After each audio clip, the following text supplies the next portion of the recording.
অনিরুদ্ধ, আমি তোমার কে হই? আমি তো তোমার সেই চশমা হতে চেয়েছিলাম, যাকে ছাড়া তুমি অন্ধ ভীষণ, এক মুহূর্তও চলতে পারো না।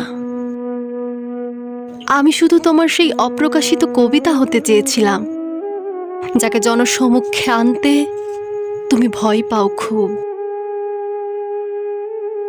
আমি তো তোমার কম দামি সেই হাতঘড়ি হতে চেয়েছিলাম, যাকে দেখেই তুমি তোমার জীবনের সব কটা হিসেব কষো। আমি তোমার বইয়ের ভাঁজে লুকিয়ে রাখা কয়েকটি শুকনো গোলাপের পাপড়ি হতে চেয়েছিলাম,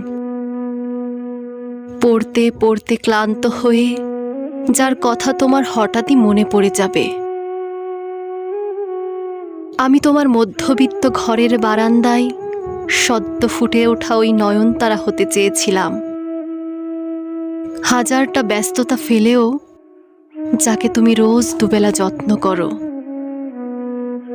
আমি তো তোমার মন খারাপে লিখে রাখা অভিযোগ সমগ্রের একটা ডায়েরি হতে চেয়েছিলাম মাত্র।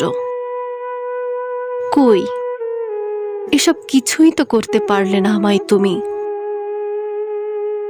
আজ বলে দাও তবে, কে হই আমি তোমার?